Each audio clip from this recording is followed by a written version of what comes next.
हो गए, आ गए, रेडी किए? चलो आज रेडी करो, आज तुम लोग के शरीर में करंट दौड़ाएंगे, है ना? चलो। हाँ, डायनेमो में नहीं पढ़ाया हूँ, दिष्ट था एसी करंट वाला। हम्म। छोड़ दिया हूँ ना, लो ना, इसको कर लो, उसके बाद बताएंगे। 10वीं का है। पढ़ना चाहोगे तो वहां से सरल है, नहीं तो फिर आगे बता देंगे। चलो, आज हम लोग देखेंगे चैप्टर 10। सॉरी, चैप्टर 10 कहता हूँ जी, 7।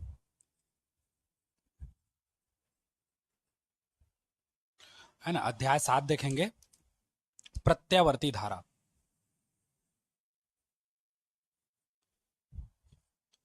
प्रत्यावर्ती धारा, जिसको हम लोग क्या कहते हैं? अल्टरनेट करंट या अल्टरनेटिंग करंट, जिसको शॉर्टकट में एसी पढ़ते हैं, है ना? एसी करंट, डीसी करंट पढ़े हो ना? बस वही है अल्टरनेटिंग करंट, है ना? चलो, अब सॉरी, ये ए है।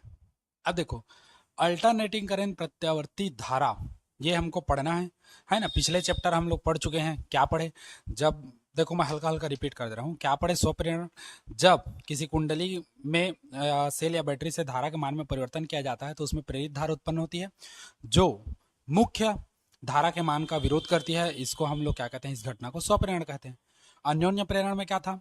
जब किसी कुंडली में सेल या बैटरी से उसके मुख्य धारा के मान में परिवर्तन किया जाता है तो पास रखी दूसरी कुंडली के विद्युत फ्लक्स में परिवर्तन होता है, जिससे प्रेरित धारा उत्पन्न होती है। मतलब विद्युत वाहक बल उत्पन्न होता है, प्रेरित धारा उत्पन्न होती है, जिससे इस घटना को हम लोग क्या कहते थे?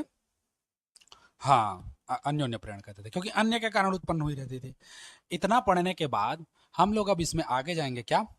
प्रत्यावर्ती धारा के बारे में, है ना? तो देखो, धारा दो प्रकार की होती है। जो हम लोग का करंट है वो दो प्रकार का होता है, एक होता है दिष्ट धारा और एक होता है क्या? प्रत्यावर्ती धारा। मैं क्लियरिफाइड कर दे रहा हूं, देखो, धारा हम लोग का दो प्रकार का होता है। अगर हम लोग बात करें किसका? धारा का, विद्युत धारा, है ना? विद्युत धारा, जो इलेक्ट्रिक करंट है ना, इलेक्ट्रिक करंट है, वो दो प्रकार का होता है। एक होता है हम लोग का दिष्ट धारा, एक क्या होता है बच्चा लोगों? दिष्ट धारा, जिसको हम लोग क्या कहते हैं? डीसी। डीसी का मतलब क्या होता है? डायरेक्ट करंट, है ना? और एक होता है हम लोग का क्या? प्रत्यावर्ती धारा, जो अभी पढ़ेंगे, प्रत्यावर्ती धारा, जिसको हम लोग एसी कहते हैं। और एसी का फुल फॉर्म मैं यहाँ लिख दिया हूँ, अल्टरनेटिंग करंट, और डबल नहीं बता रहा हूँ। ठीक, दो करंट के बारे में हम लोग को पढ़ना है। एसी करंट, डीसी करंट है, तो डीसी करंट का खाली हल्का फुल्का देख लो, एसी करंट के बारे में हम लोग को पूरा डिटेल चाहिए। ठीक, तो दिष्ट धारा किसको कहते हैं? ऐसी धारा जिसका परिमाण व दिशा समय के साथ नियत हो, बदले ना, उसको हम लोग क्या कहते हैं? दिष्ट धारा कहते हैं। दिष्ट धारा क्या है? ऐसी धारा जिसका मान, है ना, समय के साथ, जिसका परिमाण व दिशा, है ना, समय के साथ न बदले, उसको हम लोग क्या कहते हैं? दिष्ट धारा कहते हैं। देखो क्या है, ऐसी धारा जिसका परिमाण व दिशा, जिसका परिमाण व दिशा समय के साथ न बदले, मतलब समय के साथ सीधा सीधा नियत हो, न बदले मतलब नियत हो, है ना? ऐसी धारा जिसका परिमाण व दिशा समय के साथ नियत हो, उसे ही हम लोग क्या कहते हैं? उसे दिष्ट धारा कहते हैं। उसे क्या कहते हैं बच्चा लोगों? दिष्ट धारा कहते हैं। ठीक, समझ गए? इसका संकेत देखो, अगर बात करें इसके संकेत की, तो जो बैटरी से निकलने वाली धारा होती है वो सब क्या होती है? दिष्ट धारा। तो बैटरी का चिन्ह बना दो, ये प्लस माइनस, ये हम लोग का क्या है? दिष्ट धारा का संकेत है। यहां से जो भी धारा प्रवाहित होगी वो कैसी होगी? दिष्ट धारा होगी, है ना? दिष्ट धारा दो प्रकार का होता है। एक, देखो इसमें दो टाइप होता है, एक समदिष्ट धारा और एक परिवर्ती दिष्ट धारा। एक होता है सम दिष्ट धारा और एक होता है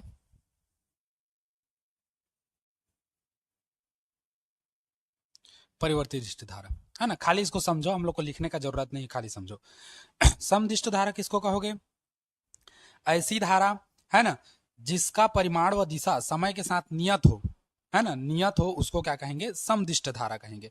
जो जैसे सेल या बैटरी से प्राप्त जो धारा होता है उसको समदिष्ट धारा कहते हैं। अगर इसका हम लोग संकेत देखें या उदाहरण देखें, कैसा होगा? देखो ये एक बार यहां पर दिख रहा है कि नहीं, मेरे को क्लियर करने दो। हाँ दिख जाएगा, चलो नीचे तक दिख जाएगा, है ना। समदिष्ट धारा किसको कहते हैं? देखो मैं आराम से बता दे रहा हूँ। ऐसी धारा, यही इस परिभाषा से मैं समझो, ये ऐसी धारा जिसका परिमाण व दिशा समय के साथ क्या हो? नियत हो, है ना, उसको क्या कहते हैं? समदिष्ट धारा कहते हैं। जैसे देखो ये हम लोग का ये अगर ग्राफ के रूप में देखें, ये ठीक ग्राफ के रूप में देखें तो अगर धारा हम लोग का ये है दिष्ट धारा और समय ये है टी, और धारा दिष्ट धारा करंट जो है ये है ना, आई मान के चलो, इसको आई कर देते हैं, ठीक, ये आई दिष्ट धारा, आई इधर ऊपर की ओर और ये एक्स अक्ष की ओर और ये वाई अक्ष की ओर। तो दिष्ट धारा कैसा चलेगा हम लोग का? ऐसा देखो, प्रत्येक समय में मान लो इसको 1 2 3 4 इधर बदलते हो तो समय के साथ ये नहीं बदलेगा, ठीक, तो इसको क्या कहेंगे? दिष्ट धारा। जैसे सेल, बैटरी, इन सब से प्राप्त धारा को हम लोग क्या कहते हैं? हाँ, दिष्ट धारा कहते हैं, समदिष्ट धारा, ठीक। सेल और बैटरी से प्राप्त धारा क्या होती है? समदिष्ट धारा। समझ गए? अब बात करते हैं परिवर्ती दिष्ट धारा। तो परिवर्ती दिष्ट धारा क्या है? ऐसी धारा जिसका मान समय के साथ, है ना, परिमाण व दिशा समय के साथ क्या होता है? बदलता रहता है, ठीक। ऐसी धारा जिसका मान, जिसका परिमाण व दिशा समय के साथ बदलता रहता है उसको परिवर्ती दिष्ट धारा कहते हैं। जैसे समझो ये समय टी है और ये हम लोग का धारा आई है ऊपर की ओर, है ना, तो ऐसे समय के साथ बदलता रहता है ऐसे। जैसे बीपी का ओ एक तो, हाँ हाँ, डॉक्टरी वाला मशीन रहता है ना, मशीन में चेक करते हैं इसे, अद्धर तरी ऊपर नीचे ऐसे होता रहता है, ये इस टाइप का होता है। अब इसका उदाहरण कहाँ देखोगे? जब परिपथ अचानक टूट जाए, है ना, जब परिपथ अचानक टूट जाए तो उससे जो धारा प्राप्त होती है उसी को हम लोग क्या कहते हैं? परिवर्ती दिष्ट धारा कहते हैं। जब परिपथ अचानक टूट जाए तो उससे जो धारा प्राप्त होती है उसको हम लोग क्या कहते हैं? परिवर्ती दिष्ट धारा कहते हैं। समझ गए इतना चीज? किसी को कोई डाउट या दिक्कत नहीं है ना? चलो अब आगे बढ़े। हाँ, अब बात करते हैं हम लोग प्रत्यावर्ती धारा। ये दोनों समझ गए। दिष्ट धारा क्या होता है? समय के साथ नियत तो परिमाण दिशा, उसमें भी दो प्रकार आता है, एक समदिष्ट धारा आता है, समदिष्ट धारा, और एक क्या आता है? क्या आता है? एक परिवर्ती दिष्ट धारा। ठीक, उसके बाद हम लोग जाएंगे प्रत्यावर्ती धारा, है ना।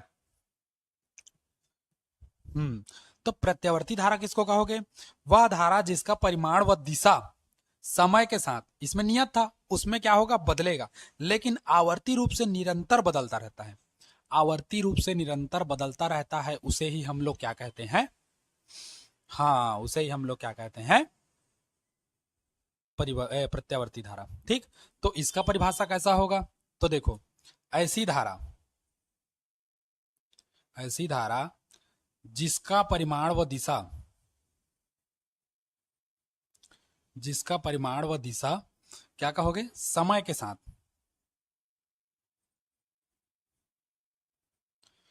समय के साथ, ऐसी धारा जिसका परिमाण व दिशा समय के साथ निरंतर आवर्ती रूप से बदलता रहता है, निरंतर आवर्ती रूप से बदलता रहता है, उसे ही हम लोग क्या कहते हैं? प्रत्यावर्ती धारा कहते हैं। उसे प्रत्यावर्ती धारा कहते हैं, ठीक। ऐसी धारा जिसका परिमाण व दिशा समय के साथ निरंतर बदलता रहता है उसे ही हम लोग क्या कहते हैं? प्रत्यावर्ती धारा कहते हैं, ठीक। समझ गए? अच्छा, इसका ग्राफ कैसा बनेगा? इस टाइप से बनेगा। ये हम लोग का समय टी है उधर, ये हम लोग का आई है, इधर की ओर आई जीरो शिखर का मान, इधर का मान आई जीरो नीचे न्यूनतम। धारा कैसा होगा? ऐसा, ये इसको आगे बढ़ा दो, ये ठीक। तो ये होता है हम लोग का क्या? प्रत्यावर्ती धारा। समझ गए? हाँ, ठीक। हाँ ये उच्चतम है, उच्चतम।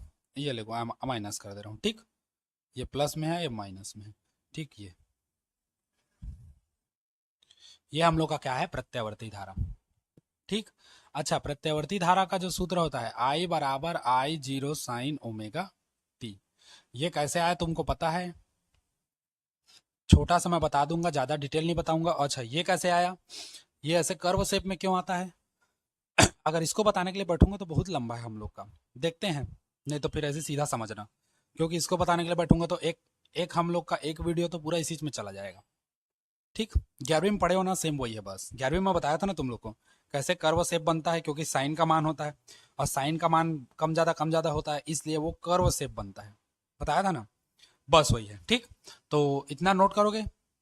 चलिए नोट करिए, फिर आगे बढ़ते हैं। ये आई जीरो साइन ओमेगा टी कैसे आया इसको मैं बाद में बताऊंगा, इसको नोट करना है तो नोट करो, फिर आगे बढ़ते हैं। चलो नोट करो।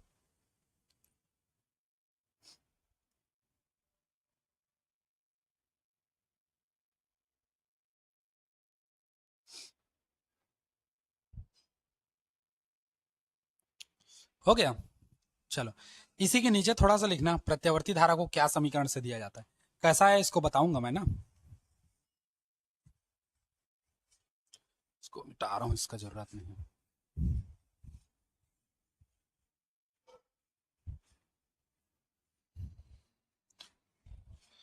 चलो लिखो, प्रत्यावर्ती धारा निम्न समीकरण द्वारा दिया जाता है। लिखो,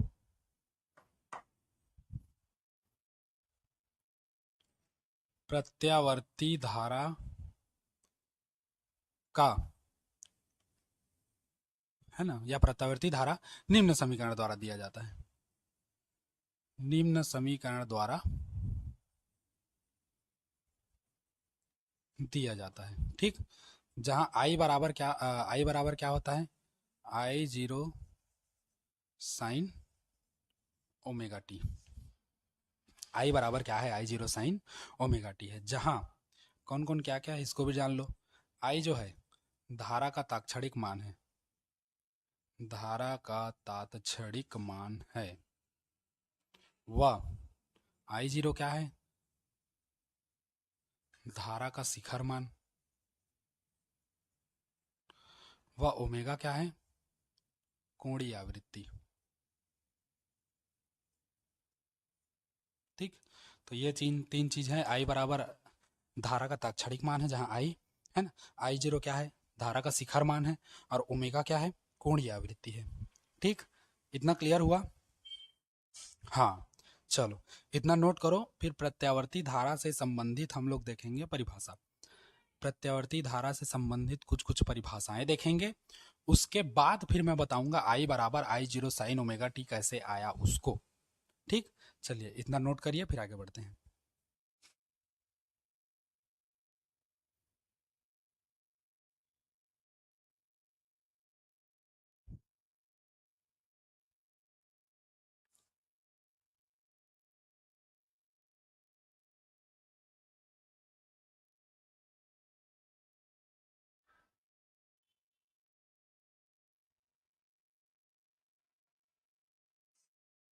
हो गया? अब हेडिंग डालो, प्रत्यावर्ती धारा से संबंधित परिभाषाएं।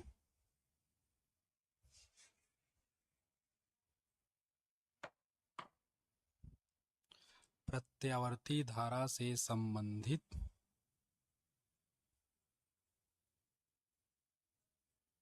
परिभाषाएं। पहला, आयाम या शिखर का मान।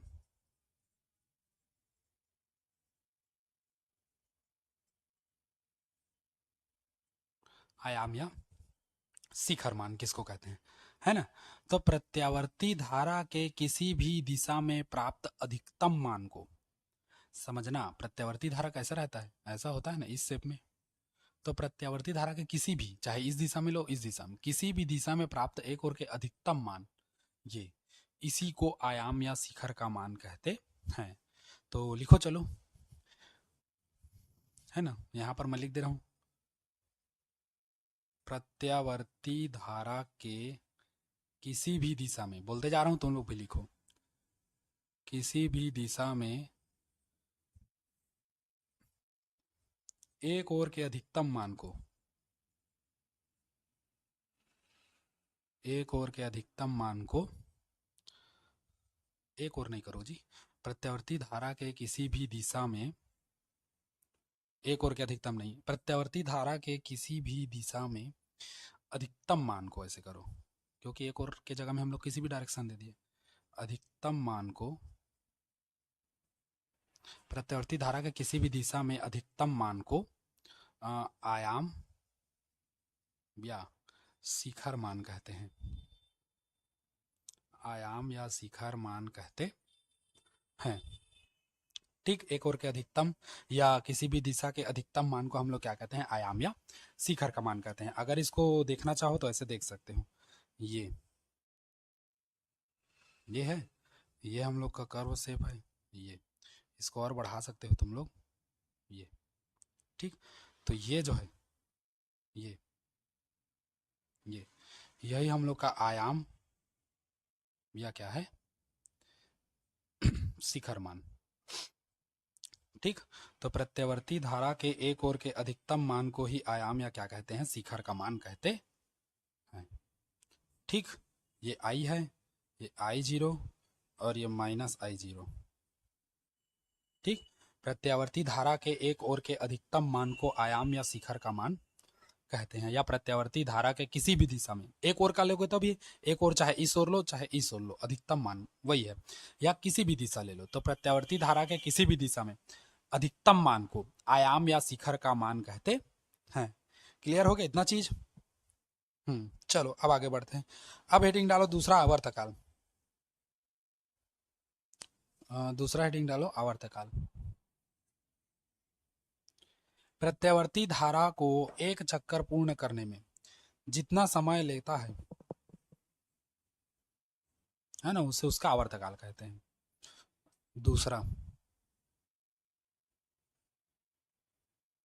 आवर्तकाल, प्रत्यावर्ती धारा एक चक्कर पूरा करने में जितना टाइम लेता है ना, या प्रत्यावर्ती धारा एक चक्र पूर्ण करने में जितना, या एक चक्र पूर्ण करने में जितना समय लगता है, प्रत्यावर्ती धारा को यहाँ से पूरा एक चक्कर पूर्ण करने में, यहाँ तक आने में जितना समय लगता है, उसे क्या कहते हैं? हाँ, उसे उसका आवर्तकाल कहते हैं। ठीक, हाँ बस, तो आवर्तकाल का क्या होगा परिभाषा? प्रत्यावर्ती धारा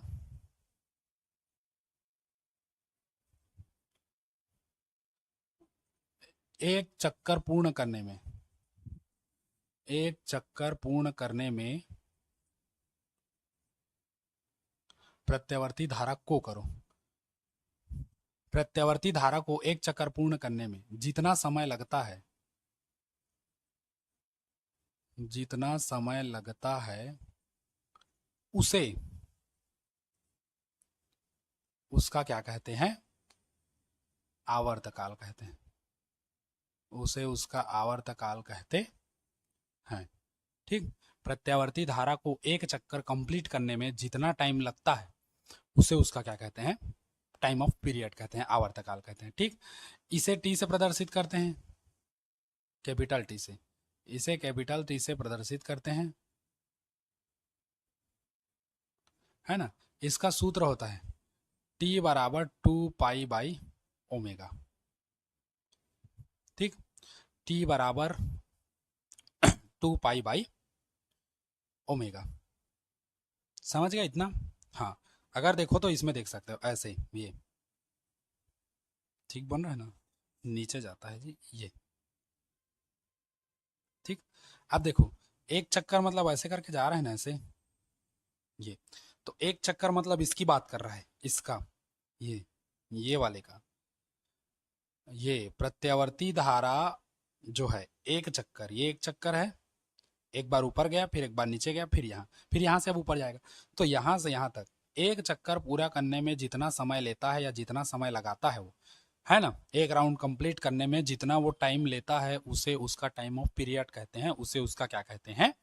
आवर्तकाल कहते हैं। इसे टी से प्रदर्शित करते हैं, टी बराबर होता है 2π/ω।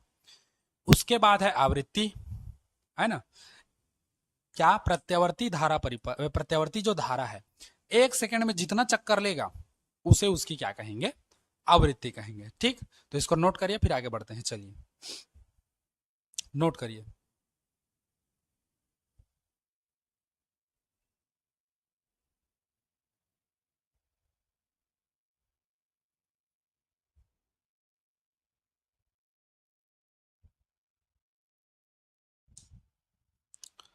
हो गया।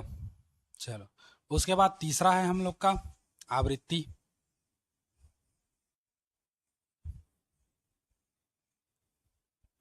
तीसरा देख लो आवृत्ति के बारे में।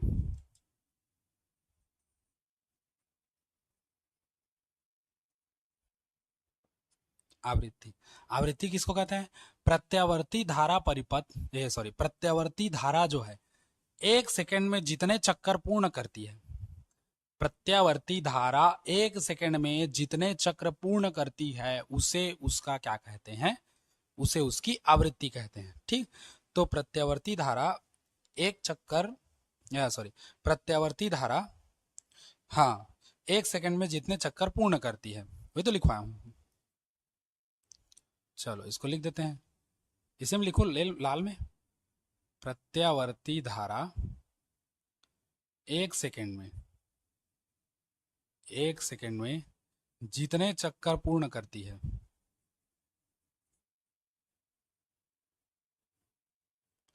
जितने चक्कर पूर्ण करती है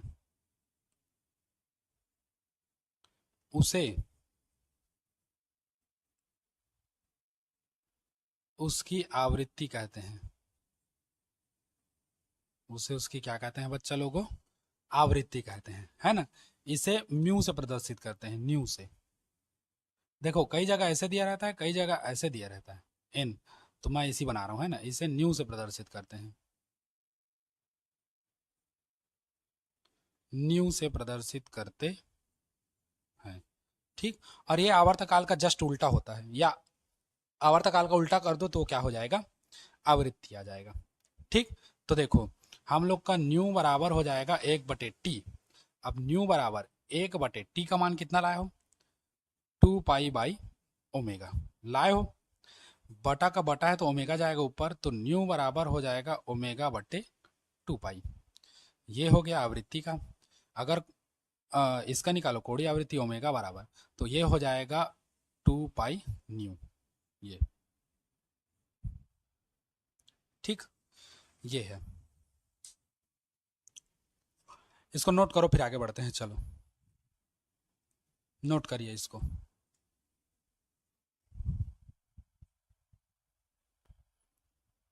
हो गया। चलो अब प्रत्यावर्ती धारा से संबंधित कुछ कुछ अच्छी चीजें जान लो। उसके बाद फिर प्रत्यावर्ती धारा का I बराबर I0 साइन ओमेगा टी कैसा है उसको बताऊंगा। फिर कल से हम लोग पढ़ेंगे वो क्या कहते हैं इसका जी, कलांतर कलावती पढ़ेंगे कल इसका, है ना। कलांतर अग्रगामी पश्चगामी, बस सरल है, मैं बताऊंगा ना सब, मैं बताऊंगा सब समझोगे। ठीक, अच्छा पहला नोट पॉइंट में याद रखो प्रत्यावर्ती धारा के लिए, है ना। पहला चीज, घरों में जो धारा दी जाती है, घरों में दी जाने वाली धारा कैसी होती है? हाँ, घरों में दी जाने वाली धारा प्रत्यावर्ती धारा होती है। पेपर में पूछ देता है कभी कभी, है ना, क्योंकि 1 नंबर का इसमें प्रश्न आना है, घरों में दी जाने वाली धारा कौन सी धारा है? तो घरों में दी जाने वाली धारा क्या है? प्रत्यावर्ती धारा है ना। इसकी आवृत्ति कितनी होती है? तो भारत में इसकी आवृत्ति, भारत में इसकी आवृत्ति कितना है? 50 चक्र प्रति सेकंड। घरों में दी जाने वाली इसकी आवृत्ति क्या है इस धारा की? 50 चक्र प्रति सेकंड। इसका मतलब समझते हो? 50 चक्र प्रति सेकंड का मतलब नहीं समझते? देखो 50 चक्र प्रति सेकंड कहने का मतलब है कि विद्युत बल्ब में अगर धारा प्रवाहित की जाए, मान लो एक विद्युत बल्ब है ना, मान लो ये हम लोग का ये, ठीक, मान लो एक विद्युत बल्ब है ये, ठीक, मान लो विद्युत बल्ब है, यहाँ पर इसका फिलामेंट है ऐसे ऐसे, है ना, मान लो ये। तो इस विद्युत बल्ब में क्या होगा? भारत में इसकी आवृत्ति कितना है? 50 चक्र प्रति सेकंड। मतलब ये हर 1 सेकंड में प्रति 1 सेकेंड में क्या होगा, 50 बार एक दिशा में और 50 बार विपरीत दिशा में प्रवाहित होगा। मतलब इसमें अगर धारा दी जाए तो धारा का प्रवाह कैसा होगा, क्योंकि हम लोग का अल्टरनेट करंट कैसा है, ऊपर नीचे, एक बार जो दिशा में है दूसरे बार में उसके विपरीत दिशा में। तो 50 बार ये 1 सेकंड में एक दिशा में, फिर 50 बार क्या होता है, विपरीत दिशा में चलता है। समझे? ये जो हम लोग का घर में विद्युत धारा देते हैं, घर में हम लोग क्या दे रहे हैं, विद्युत धारा दे रहे हैं ना, और कैसी धारा है, प्रत्यावर्ती धारा है। इसकी आवृत्ति कितना है, 50 चक्र प्रति सेकंड। मतलब प्रत्यावर्ती धारा जो हम लोग देते हैं, है ना, घर में, तो बल्ब में अगर वो धारा प्रवाहित हो तो उस धारा का प्रवाह कैसा होगा, तो 50 बार एक दिशा में और 50 बार क्या होगा, विपरीत दिशा में प्रवाहित होगा। अर्थात कहने का मतलब क्या है, प्रत्येक चक्र में धारा का मान क्या होगा, 2 बार अधिकतम और 2 बार क्या होता है, न्यूनतम होता है। प्रत्येक चक्र में धारा जो है 2 बार अधिकतम 2 बार क्या होता है, न्यूनतम होता है। समझ गए, नहीं समझे? देखो इसको अगर आगे बढ़ा दूं, देखो ये, अब समझो, 50 चक्र फिर ऊपर, 50 चक्र फिर नीचे। प्रत्येक चक्र, एक चक्र कितना को कहोगे, इतना को। देखो इतना तुम्हारा एक चक्र है, इतना, अब यहां से फिर उड़ेगा दूसरा चक्र हो जाएगा, इतना एक चक्र है। तो प्रत्येक चक्र में 2 बार अधिकतम, अधिकतम कितना, ये 2 बार अधिकतम हुआ एकदम हाई, और 2 बार न्यूनतम, न्यूनतम मतलब ये। तो प्रत्येक चक्र में 2 बार अधिकतम और 2 बार क्या होता है, न्यूनतम होता है, कम।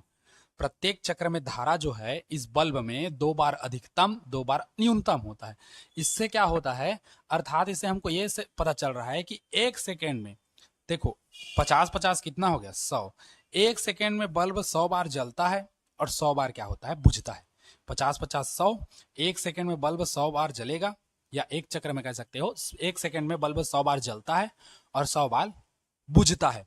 लेकिन दृष्टि निर्भरता के कारण, है ना, दृष्टि निर्बलता, जी निर्बलता समझो, लेकिन दृष्टि निर्बलता, निर्बलता के कारण हमको ऐसा प्रतीत होता है कि बल्ब 24 आवर्स क्या हो रहा है, प्रकाशित हो रहा है। लेकिन बल्ब 24 घंटा प्रकाशित नहीं होता रहता, क्योंकि प्रत्यावर्ती धारा है ये, है ना, और घर में दी जाने वाली प्रत्यावर्ती धारा है जिसकी औसत हम लोग का क्या होता है, आवृत्ति 50 चक्र प्रति सेकंड होता है। कहने का मतलब क्या है, ये एक सेकंड में 50 बार एक दिशा में और 50 बार विपरीत दिशा में प्रवाहित होती है ना, 50 बार एक दिशा में 50 बार विपरीत दिशा में प्रवाहित होती है। इससे हमको यह पता चलता है कि प्रत्येक चक्र में धारा का जो मान है, प्रत्येक चक्र में धारा का मान है वो 2 बार अधिकतम और 2 बार कैसा होता है, न्यूनतम। 2 बार अधिकतम देखो हाई हाई, और 2 बार न्यूनतम लो लो, है ना, 2 बार अधिकतम और 2 बार न्यूनतम होता है। अर्थात एक सेकेंड में 50-50 कितना हो गया, 100। एक सेकेंड में धारा 100 बार जलती है, मतलब एक सेकेंड में बल्ब 100 बार जलता है और 100 बार क्या होता है, बुझता है। लेकिन दृष्टि निर्बलता के कारण हम लोग सामान्य आंखों से उसको नहीं देख सकते, तो हमको क्या लगता है, लाइट जो है 24 आवर्स हम लोग का क्या हो रहा है, जल रहा है, अगर बटन चालू करके छोड़ देते हो तो। लेकिन ऐसा नहीं होता, वो प्रत्येक सेकंड में 100 बार जलता है, 100 बार बुझता है, तुमको खाली आंख से दिखाई ही नहीं देगा। इतना तुम्हारा लेंस हो, हाँ डीएसएलआर वाला कैमरा नहीं है तुम्हारा आंख जो पूरा उतना को क्लियर देख सकोगे, है ना। ठीक, हालांकि डीएसएलआर से ऊपर है हम लोग का आंख, जितना रेजोल्यूशन हमारे आंख का है अभी तक वैसा कैमरा नहीं बना है ना। सबसे एचडी अगर कहोगे तो हमारी आंखें हैं, जो कोई भी चीजों को कैप्चर करती है, फुल एचडी में करती है। ठीक, बाकी इसको देखने के लिए माइक्रो से भी माइक्रो चाहिए एकदम, और हमारा माइक्रो उतना नहीं देख सकते, एचडी देख सकते हैं, माइक्रो नहीं देख सकते। ठीक ये हो गया। चलिए इसको नोट करना है तो कर लीजिए, फिर आगे बढ़ते हैं। ये दोनों को नोट कर लो, ये वाइवा में पूछ देता है, और बहुत कुछ है तुम लोग का जो मैं बताऊंगा वाइवा में कैसा पूछता है, प्रश्न कैसा बनाना चाहिए, 1 नंबर 2 नंबर के प्रश्न कैसे कैसे हैं, जितने ज्यादा हैं वो सब तुमको व्हाट्सएप ग्रुप में मिलेगा, है ना। तो आप लोग जहां हो सके व्हाट्सएप ग्रुप ज्वाइन करिए, वहां से आपको सब चीजें सारी डिटेल मिल जाएंगे। ठीक, चलिए इतना नोट करिए, फिर हम लोग बढ़ते हैं वो वाला। ये आई बराबर आई जीरो साइन ओमेगा टी, ये कहाँ से आया कैसे आया इसको देखना है हम लोग को। ठीक, चलिए इतना नोट करिए, फिर आगे बढ़ते हैं। नोट करिए, चलिए।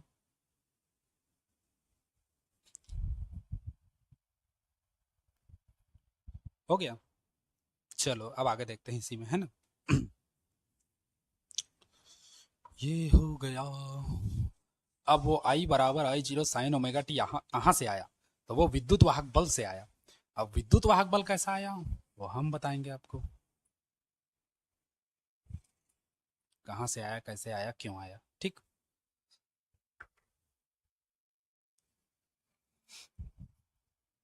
अब देखो, मान लो एक समान विद्युत क्षेत्र है ये ई, बी सॉरी, चुंबकीय क्षेत्र हम लोग ले लेते हैं क्योंकि विद्युत क्षेत्र अभी छूट गए है ना। मान लो एक समान चुंबकीय क्षेत्र है बी, इसमें कोई आयताकार गुटका रख देते हैं है ना, या आयताकार कोई लूप वगैरह कुछ भी है, ऐसे करके रख देते हैं, ठीक, ऐसे करके तिरछा रख रहे हैं ना, ताकि इसका जो क्षेत्र सदिश है एरिया वेक्टर वो बी के साथ कुछ कोण बनाए। सीधा रख दोगे तो ये इसके समानांतर हो जाएगा, थीटा का मान 0 हो जाएगा, हमारा कोई मतलब ही नहीं होगा, है ना। थोड़ा सा झुका कर रखते हैं, है ना, पी क्यू आर एस मान लो इसको, कुछ भी, या एबीसीडी जो भी मानना है दुनियादारी मान लो, ठीक। ये एक समान चुंबकीय क्षेत्र है हम लोग का बी, जिसमें हम लोग पी क्यू आर एस एक आयताकार हम लोग क्या रख दिए हैं, है ना, कुंडली या कुछ भी तुम लोग ले सकते हो, लूप जो लेना चाहो वो रख दिए, है ना। इसका जो क्षेत्रफल है, मान लो इसका क्षेत्रफल जो है उसको हम लोग क्या मान लेते हैं, कैपिटल है। इसका क्षेत्रफल हम लोग क्या मान लिए, कैपिटल मान लिए, जिसको एक समान चुंबकीय क्षेत्र बी वेक्टर में हम लोग क्या किए हैं, रखे हैं, है ना। मान के चलते हैं इसको, इसका जो एरिया वेक्टर है ये है, देखो दूसरे कलर में बताऊं, ये इसका एरिया वेक्टर ये है, क्षेत्र सदिश जो हमेशा तल के लंबवत होता है ना। ए वेक्टर ये है, जो इस बी वेक्टर के साथ कितना का कोण बना रहा है, थीटा का कोण बना रहा है, समझे। हाँ, जो इसके साथ कैसा बना रहा है, थीटा कोण बना रहा है। तो इस लूप से या इस कुंडली से गुजरने वाला संपूर्ण विद्युत फ्लक्स फाई बी बराबर क्या होगा, बी ए साइन थीटा, ए सॉरी कॉस होगा, थीटा बन रहा है ना, कौन कॉस थीटा, बी ए कॉस क्या होगा, थीटा होगा, इतना समझे। हाँ, परंतु हमको पता है, इसको समीकरण एक मान लेते हैं, परंतु पता है हम लोग को थीटा बराबर क्या होता है, या ओमेगा बराबर, कोणीय वेग ओमेगा बराबर डी थीटा बटे डी टी।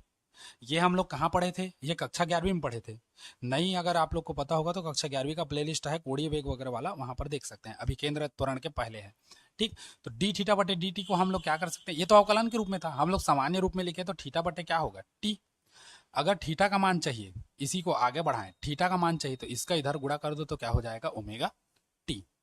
तो फाइव बी बराबर हम लोग का हो जाएगा बी इंटू ए कॉस कितना हो जाएगा, ओमेगा टी। समझे इतना चीज, समझ गए ना।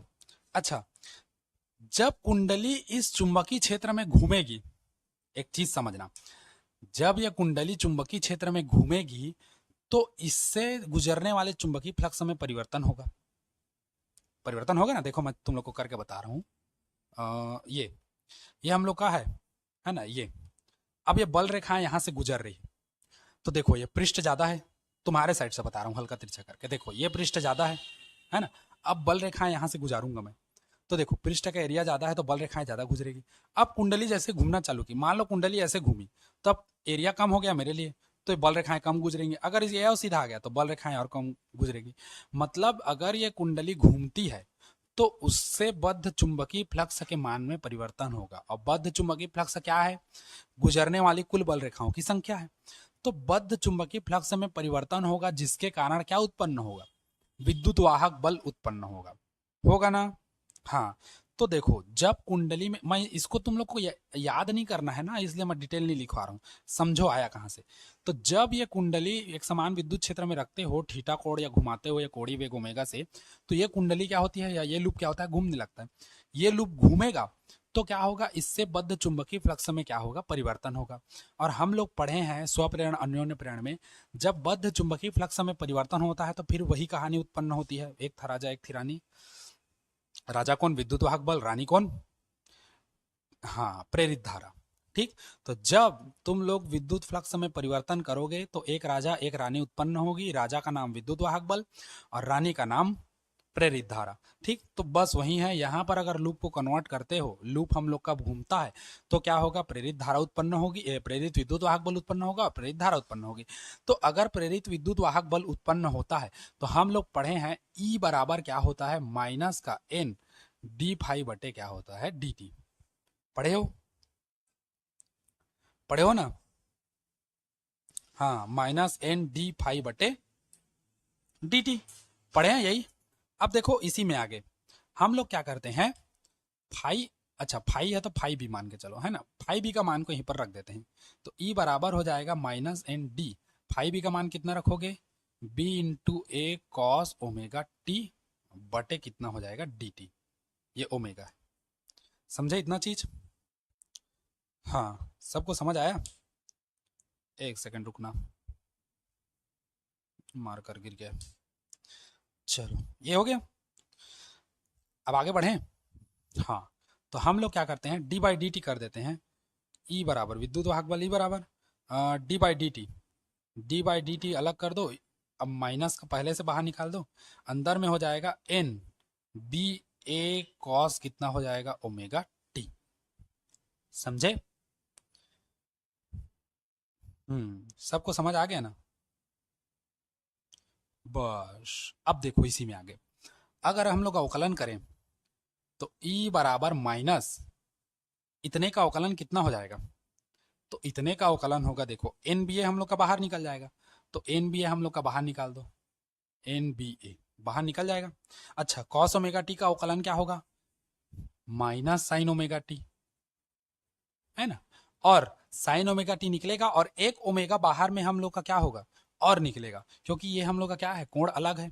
ये तुम लोग को कक्षा 11वीं में पूरा डिटेल है ना। तो एक ओमेगा हम लोग का और बाहर निकलेगा, माइनस माइनस प्लस हो जाएगा, तो ई बराबर N B A omega into sine omega T. समझे? यहां से सब चेंज हुआ है, यहाँ से एन बी ए बाहर निकालोगे, D by D T cos omega T करोगे, कॉस ओमेगा टी का वैल्यू होता है sign omega T into T, या ओमेगा टी इंटू ओमेगा। ठीक, अब माइनस में होगा, क्योंकि साइन का अवकलन प्लस कॉस होता है और कॉस का अवकलन माइनस में साइन होता है। ठीक, समझ गए ना इतना? हाँ, अब देखो यहां पर क्या होगा, अधिकतम विद्युत वाहक बल के लिए हमको क्या चाहिए, हाँ, अधिकतम विद्युत वाहक बल के लिए साइन ओमेगा टी का मान 1 होना चाहिए, है ना। अब समझना यहीं पर, इसको मैं समीकरण 1 मान लेता हूं। ठीक, अब देखो अधिकतम विद्युत वाहक बल के लिए, अधिकतम विद्युत वाहक बल के लिए साइन ओमेगा टी का मान 1 होना चाहिए। तब समीकरण 1 से साइन ओमेगा टी का मान 1 करोगे तो ये क्या हो जाएगा, ई नॉट अधिकतम विद्युत वाहक बल के लिए, तो ये हो जाएगा N B A omega into sine omega T का मान कितना हो गया, 1, तो ई नॉट बराबर कितना हो गया, एन बी ए ओमेगा हो गया। समीकरण 1 में इतना का मान ई नॉट रख दें, तब समीकरण 1 से, ई बराबर क्या हो जाएगा, N B A omega, N B A omega का मान ई नॉट रख दो, तो ई नॉट, और ये हो जाएगा साइन ओमेगा टी। ये ठीक हो गया। तो ये हम लोग का क्या है, क्या है हम लोग का, बताओ। हाँ, ये हम लोग का प्रत्यावर्ती विद्युत वाहक बल का समीकरण, ये हम लोग का है बच्चा लोगों, प्रत्यावर्ती विद्युत वाहक है, बल का क्या है, समीकरण। अब ये प्रत्यावर्ती विद्युत वाहक बल का समीकरण है, तो इसके अनुसार सब चेंज होगा। अब देखो मैं इधर साइड में बता रहा हूं, है ना, ये वाला में, अगर प्रत्यावर्ती विद्युत वाहक बल ये है, ई बराबर ई नॉट साइन ओमेगा टी, तो प्रत्यावर्ती धारा का समीकरण क्या होगा, तो प्रत्यावर्ती धारा का समीकरण होगा आई बराबर आई नॉट साइन ओमेगा टी, या आई जीरो साइन ओमेगा टी। अब इसी के बेस में वो चेंज होगा। अगर हम लोग बात करें वोल्टेज का, प्रत्यावर्ती वोल्टेज का समीकरण यहां पर बता देता हूं उसको, इसके आधार पे प्रत्यावर्ती वोल्टेज का समीकरण क्या होगा, प्रत्यावर्ती वोल्टेज, तो ये हो जाएगा V बराबर V zero sine omega T. ठीक, समझे इतना? अब इसी का कारण उसी में साइन ओमेगा टी का हम लोग मान को रखते जाते हैं, जब टी बराबर 0 हो, पाई बाई टी बाई 2 हो, टी बाई 2 हो, टी बाई 4 हो, ये सब हम लोग रखते जाते हैं, तो हम लोग को पता चलते जाता है कि हम लोग का जो धारा है वो कैसे शेप में बनेगा, प्रत्यावर्ती धारा का। ठीक, तो उतना डिटेल में नहीं पढ़ा रहा हूँ, है ना, क्योंकि इससे भी बड़ा बड़ा चीज़ हम लोग के पास है अभी। ठीक, इसको पढ़ाने बैठूंगा तो बहुत टाइम हो जाएगा। तो बस ये याद रखो, प्रत्यावर्ती धारा I बराबर I0 साइन ओमेगा टी कहाँ से आया, क्योंकि पहले हम लोग का विद्युत वाहक बल उत्पन्न होगा। प्रत्यावर्ती विद्युत वाहक बल का समीकरण ये है, E बराबर E not sign omega T. इसी के बेस पे हम लोग का I बराबर I नॉट और V बराबर V नॉट, और दोनों में साइन ओमेगा टी। ठीक, इतना समझ गए। चलिए आज का क्लास इतना ही रखते हैं। कल हम लोग देखेंगे प्रत्यावर्ती धारा का औसत मान और प्रत्यावर्ती धारा का वर्ग माध्य मूल मान। उतना होने के बाद हम लोग देखेंगे परिपथ, जब परिपथ में शुद्ध प्रेरकत्व, संधारित्र, प्रतिरोध सब जुड़े हों, LC, LCR, LR, LC, RC, ये सब दुनिया भर का 7 ठो है हम लोग का, है ना। जब सिंगल सिंगल जुड़े हो, जब डबल डबल जुड़े हो, जब तीनों एक साथ जुड़े हो। ठीक, तो सिंगल का 3, फिर डबल का 3, 6 हुए, और एक तीनों को मिला के तो 7 हो जाएगा हम लोग का। ठीक, समझ गए। तो यह आज के लिए इतना ही। वीडियो पसंद आया हो तो लाइक करें, चैनल को सब्सक्राइब करें। आज के लिए इतना ही। गुड बाय, टेक केयर, सायोनारा, जय श्री राम। नोट करिए इसको।